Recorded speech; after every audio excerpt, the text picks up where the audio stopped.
Subscribe பண்ணி bell ஐகானை press பண்ணுங்க. கீரை சாப்பிடாத பசங்க, கீரையே விரும்பாதவங்களுக்கு கீரையில் பருப்பு உசிலி செஞ்சு கொடுங்க.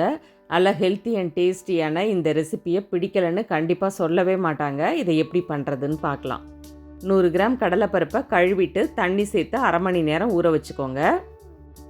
ரொம்ப நேரம் ஊற தேவையில்லை. அரை மணி நேரம் ஊறின பிறகு கடாயில் 2 கப் தண்ணி சேர்த்து ஊறின கடலைப்பருப்பை தண்ணியை வடிச்சிட்டு சேர்த்துக்கோங்க. அது கூட கொஞ்சமாக உப்பு சேர்த்து நல்லா நெத்து பதமாக வேக வச்சு எடுத்துக்கணும். ரொம்ப குழைவாக வேக வைக்கக்கூடாது. மிக்சர் ஜாரில் அரை மூடி தேங்காய், 2 பச்சை மிளகாய், 10 பல் பூண்டு, 10 சின்ன வெங்காயம், 1 டீஸ்பூன் ஜீரகம், 1 டீஸ்பூன் மஞ்சள் தூள் சேர்த்து கொஞ்சம் கொரப்பாக அரைச்சி எடுத்து தனியாக வச்சுக்கோங்க.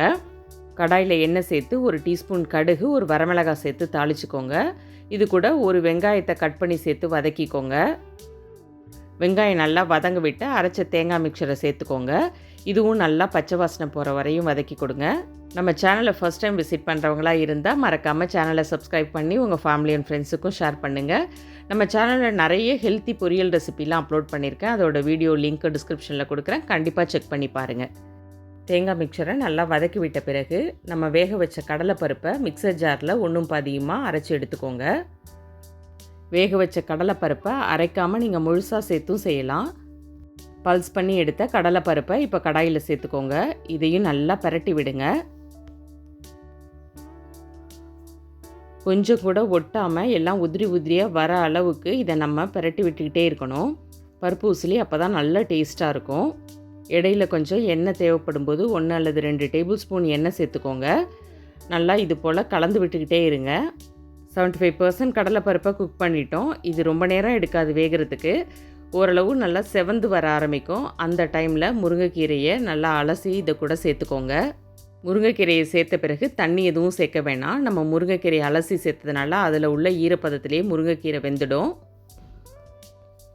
இதுக்கு கொஞ்சமாக உப்பு மட்டும் சேர்த்துக்கோங்க. நம்ம ஏற்கனவே கடலைப்பருப்பு வேக வைக்கிறதுக்கு கொஞ்சம் உப்பு சேர்த்துருந்தோம். தேவைப்படுற அளவுக்கு கொஞ்சமாக சேர்த்து நல்லா கலந்து விடுங்க. நம்ம சேனலில் ஏற்கனவே புடலங்காயை வச்சு பருப்பு உசிலி பண்ணியிருக்கேன். அதோட வீடியோ லிங்க்கும் கொடுக்குறேன். மறக்காமல் அதையும் செக் பண்ணி பார்த்துட்டு ட்ரை பண்ணி பாருங்கள். ஸ்டவ்வை மீடியம் ஃப்ளேம்லேயே வச்சு இது போல் ஒரு 5 நிமிஷத்துக்கு கலந்து விடுங்க. கீரை வெந்து பருப்போடு நல்லா ஒன்று கலந்து வந்துடும். செம்ம டேஸ்டான ஹெல்த்தியான முருங்கைக்கீரை பருப்பு உசிலி ரெடி ஆகிடுச்சு. கண்டிப்பாக இந்த ரெசிப்பியை நீங்கள் ட்ரை பண்ணி பார்த்துட்டு எப்படி வந்ததுங்கிற உங்கள் கமெண்ட்ஸையும் கண்டிப்பாக ஷேர் பண்ணுங்கள். நாளைக்கு வேறொரு ரெசிபியோடு பார்க்கலாம். தேங்க்யூ. Thanks for watching.